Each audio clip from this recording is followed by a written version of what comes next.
ये घटना अभी से करीब 100 साल पहले की है। 30 जनवरी साल 1925 को अमेरिका के केंटकी स्टेट में एक केव एक्सप्लोरर फ्लॉयड कॉलिंस एक केव को एक्सप्लोर करने के लिए उसमें घुसता है। इस केव का रास्ता बहुत छोटा था, इतना छोटा कि कोई भी इंसान सिर्फ क्राउल करके ही इसमें घुस सकता था। केव में बहुत अंधेरा था, तो फ्लॉयड अपने साथ एक लालटेन लेकर आगे बढ़ रहा था। इस केव में आगे बढ़ते बढ़ते फ्लॉयड एक ऐसे पॉइंट पर पहुंचा जिसको पार करना हर किसी के बस की बात नहीं थी, क्योंकि आगे रास्ता इतना सकरा हो चुका था जिसमें घुसना आसान नहीं था। इस केव में जो लोग आते वो इस पॉइंट पर आकर वापस लौट जाते। इस वजह से इस पॉइंट का नाम टर्न अराउंड पड़ा। केव में आगे जाने के लिए किसी को भी इस 9 इंच के स्क्वीज होल को पार करना था। फ्लॉयड इस केव के आखिरी छोर तक जाना चाहता था, तो फ्लॉयड कुछ इस तरह से होल में प्रवेश करता है और रेंगते हुए आगे बढ़ने की कोशिश करता है। आगे चलकर केव का रास्ता चौड़ा होता जाता है और फ्लॉयड एक क्रिस्टल चैम्बर में पहुंच जाता है। केव का यही वो रूम था जिसको फ्लॉयड ढूंढना चाहता था। इस क्रिस्टल चैम्बर को ढूंढकर फ्लॉयड की खुशी का ठिकाना नहीं था, क्योंकि ये क्रिस्टल चैम्बर फ्लॉयड को माला माल करने वाला था। फ्लॉयड अब वापस बाहर निकलता है और बाहर निकलने के लिए उसे उसी सकरे रास्ते से होकर गुजरना था। फ्लॉयड उस टाइट रास्ते में अपने आप को घसीटते हुए आगे बढ़ रहा था कि तभी फ्लॉयड के हाथ से लालटेन छूटती है और वो टूट जाती है, जिससे केव के अंदर घुप अंधेरा हो जाता है। फ्लॉयड अभी भी जमीन से 55 फीट नीचे एक पतले रास्ते में फंसा हुआ था, लेकिन इस सिचुएशन में भी फ्लॉयड घबराया नहीं, क्योंकि उसने पहले भी इस तरह के अंधेरे रास्तों का सामना किया था। फ्लॉयड धीरे धीरे अपने पैरों की मदद से अपने शरीर को आगे धकेल रहा होता है कि तभी उसके पैर से एक पत्थर उखड़कर उसके पैर पर गिर जाता है। फ्लॉयड उस पत्थर की गिरफ्त से अपने पैर को बाहर निकालने का खूब प्रयास करता है, लेकिन वो पत्थर उस सकरे होल में इस तरह से फिट हो जाता है कि फ्लॉयड के उस पत्थर की पकड़ से छूटने के सारे प्रयास विफल हो जाते हैं।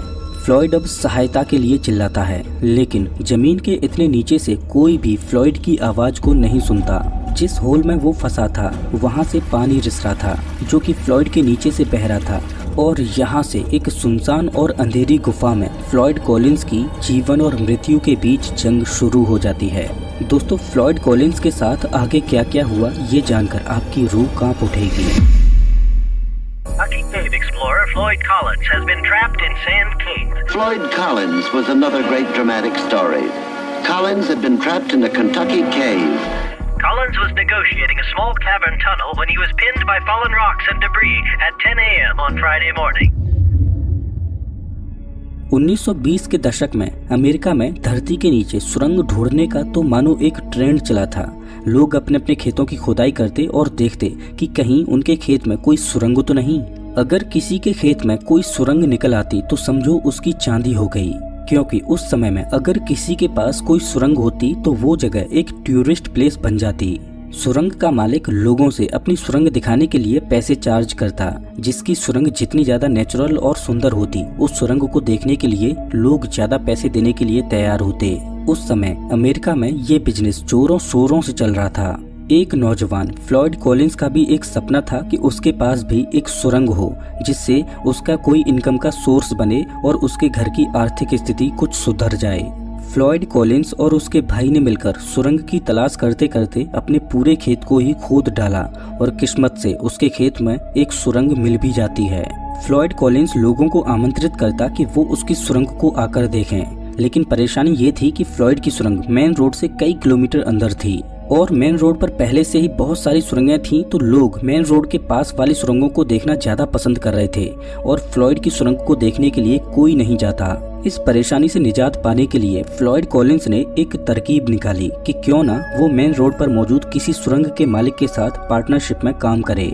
वो एक सुरंग के मालिक से मिलता है और उससे कहता है कि वो उसकी सुरंग का ख्याल रखेगा और जो भी लोग सुरंग देखने आया करेंगे वो उन्हें सुरंग दिखा दिया करेगा। बस इतने काम के लिए उसे मुनाफे में से कुछ टका हिस्सा मिल जाया करे। सुरंग के मालिक को फ्लॉयड का ये सुझाव अच्छा लगा। उसे भी इसमें फायदा दिखा कि अब उसे लोगों को सुरंग दिखाने के लिए अपना समय खर्च नहीं करना पड़ेगा और फ्लॉयड उसकी सुरंग को संभाल लेगा। फ्लॉयड ने सुरंग के मालिक से कहा कि मैं एक बार पूरी सुरंग को देखकर उसका जायजा ले लेता हूँ, जिससे लोगों को सुरंग दिखाने में मुझे कोई दिक्कत ना हो। फ्लॉयड और सुरंग का मालिक ये बात अच्छे से जानते थे कि सुरंग में एक टर्न अराउंड रूम है जहाँ से आगे कोई नहीं जाता उस समय लोग क्रिस्टल केव को देखने के लिए ज्यादा आतुर होते और ज्यादा पैसे भी देते थे। दरअसल क्रिस्टल केव लाइमस्टोन से बनी होती है। ऐसी किसी केव को बनने में हजारों सालों का वक्त लग जाता है। क्रिस्टल केव देखने में बड़ी ही अट्रैक्टिव लगती है। फ्लॉयड एक लालटेन उठाता है और सुरंग को एक्सप्लोर करने के लिए निकल पड़ता है। उसे क्या पता था कि वो जिस सुरंग में जा रहा है वहाँ उसे अपने जीवन की सबसे खतरनाक लड़ाई लड़नी है। जैसा कि अभी मैंने आपको बताया कि लौटते समय फ्लॉयड का पैर एक पत्थर में फंस जाता है और वो उस अंधेरी गुफा में सहायता के लिए जोर जोर से चिल्लाता है। इस छोटी सी सुरंग में फंसे हुए फ्लॉयड को 24 घंटे बीत जाते हैं। फ्लॉयड के सुरंग में घुसने के अगले दिन सुरंग का मालिक अपने बेटे के साथ उस सुरंग पर आता है। उसके लड़के को सुरंग के मुहाने पर फ्लॉयड का कोट और टोपी दिखाई देती है। वो उन्हें अपने पिता को दिखाता है। सुरंग का मालिक समझ चुका था कि फ्लॉयड अभी सुरंग के अंदर ही है, लेकिन वो बाहर क्यों नहीं आया। सुरंग का मालिक तुरंत सुरंग के अंदर जाता है और फ्लॉयड को जोर जोर से पुकारता है, लेकिन वहाँ से फ्लॉयड का कोई जवाब नहीं आता।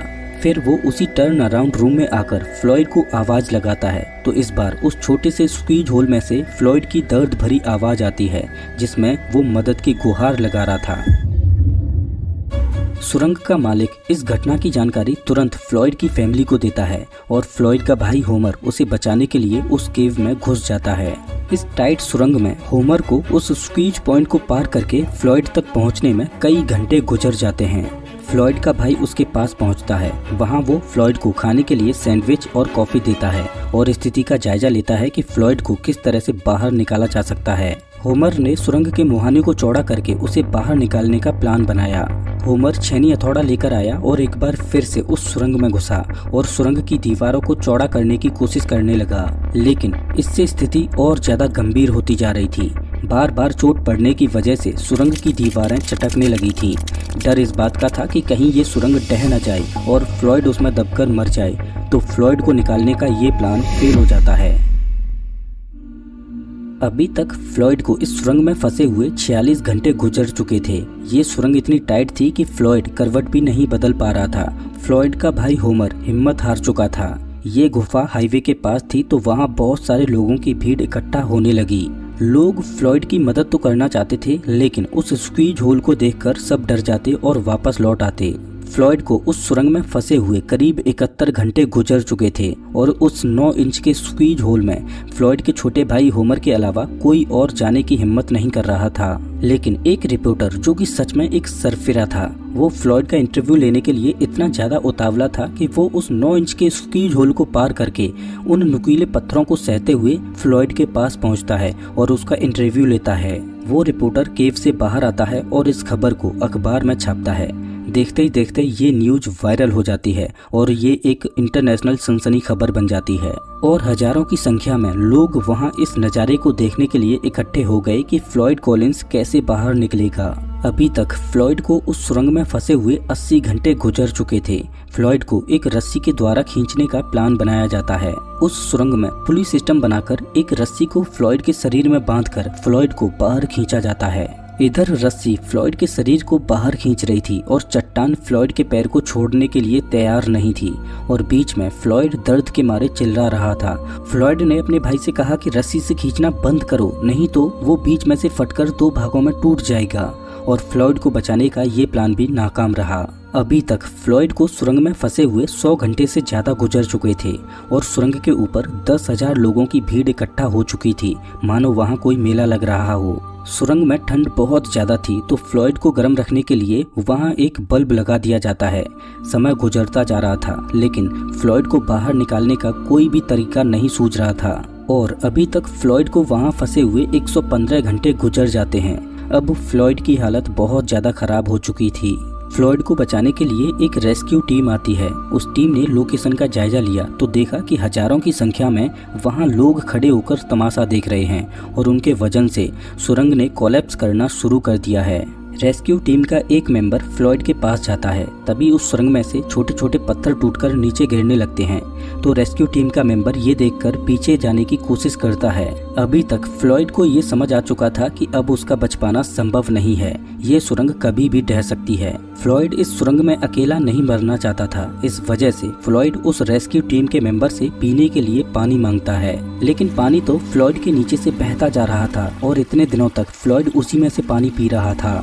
रेस्क्यू टीम का मेंबर फ्लॉयड की इस चाल को समझ चुका था कि वो उसे भी अपने साथ फंसाना चाहता है, तो वो तेजी से उस सुरंग से बाहर निकल जाता है। तभी वो सुरंग कोलैप्स हो जाती है और फ्लॉयड के पास आने जाने का रास्ता बिल्कुल बंद हो जाता है। अभी तक उस स्क्वीज होल के द्वारा फ्लॉयड तक खाना पहुंचाया जा रहा था, लेकिन अब फ्लॉयड से बाहरी दुनिया का संपर्क पूरी तरह से टूट चुका था। अब फ्लॉयड को बचाने के लिए एक नया प्लान बनाया गया। प्लान ये था कि ऊपर से फ्लॉयड तक एक रास्ता बनाया जाए और फ्लॉयड को निकाला जाए, लेकिन सवाल ये था कि सुरंग के ऊपर खोदाई कैसे की जाए। भारी मशीनों से खुदाई करके फ्लॉयड तक पहुंचने का रास्ता जल्दी बनाया जा सकता था, लेकिन मशीनों से खुदाई करने में इस बात का डर था कि कहीं मशीनों के वाइब्रेशन की वजह से पूरी सुरंग फ्लॉयड के ऊपर ही कोलैप्स ना कर जाए। दूसरा प्लान ये था कि हाथों से खुदाई करके फ्लॉयड तक रास्ता बनाया जाए, लेकिन इस प्लान में समय ज्यादा लगने वाला था। लेकिन फाइनली दूसरे प्लान को ही चुना गया। ऐसा अनुमान लगाया गया कि हाथों से खुदाई करके फ्लॉयड तक पहुंचने में 30 घंटों का और समय लगेगा, लेकिन क्या फ्लॉयड इतने समय तक जिंदा बच पाएगा? जो लाइट बल्ब फ्लॉयड को गर्म रखने के लिए लगाया गया था वो अभी भी काम कर रहा था। एक जुगाड़ लगाकर लाइट बल्ब के वायर से एक रेडियो एम्पलीफायर को जोड़ा गया, जिससे फ्लॉयड के श्वास लेने से उस रेडियो एम्पलीफायर में फ्लक्चुएशंस आ रही थी, जो इस बात का सबूत थी कि फ्लॉयड अभी जिंदा है। फ्लॉयड तक सुरंग खोदते खोदते समय अनुमान से ज्यादा लगता जा रहा था और अभी तक फ्लॉयड को उस सुरंग में फंसे हुए 220 घंटे गुजर जाते हैं। जो सुरंग 30 घंटे में खोदी जानी चाहिए थी, उसको खोदते हुए 140 घंटे हो चुके थे, लेकिन अभी भी वो सुरंग पूरी नहीं खोदी थी और नीचे फ्लॉयड भूखा अपने जीवन की लड़ाई लड़ रहा था। लेकिन तभी स्थिति और खराब होती है। फ्लॉयड को फंसे हुए 15 दिन गुजर चुके थे और अभी भी फ्लॉयड जिंदा था, लेकिन तभी वो लाइट बल्ब जलना बंद हो जाता है। अब परेशानी ये थी कि उन्हें अब ये नहीं पता चल पाएगा कि फ्लॉयड जिंदा है या मर गया। फाइनली 18वें दिन खुदाई कंप्लीट होती है और वो उस सुरंग का रास्ता बनाकर फ्लॉयड तक पहुंच जाते हैं। फ्लॉयड का भाई होमर फ्लॉयड को निकालने के लिए नीचे जाता है। वहां जाकर पता चलता है कि फ्लॉयड अब जिंदा नहीं है, वो अपने जीवन की इस लड़ाई को हार चुका था। जिस चट्टान ने फ्लॉयड के पैर को दबाया था उसका वजन महज 27 किलोग्राम था और वो छोटी सी चट्टान पत्थर की नहीं बल्कि मिट्टी की थी। लेकिन वो सुरंग इतनी टाइट थी कि फ्लॉयड उस चट्टान को ना तो तोड़ पाया और ना ही उसे हिला पाया। ऐसा लग रहा था कि मानो वो चट्टान सदियों से उस सुरंग में फ्लॉयड का ही इंतजार कर रही थी। दोस्तों, क्या आप इसी तरह की सर्वाइवल की और वीडियो देखना चाहते हो तो आपको स्क्रीन पर एक वीडियो दिखाई दे रही होगी जिसमें सर्वाइवल की इसी तरह की एक दिल दहला देने वाली घटना का जिक्र है जो आपकी रूह कपा देगी। वीडियो पर क्लिक कीजिए, मैं आपको वहीं मिलता हूँ।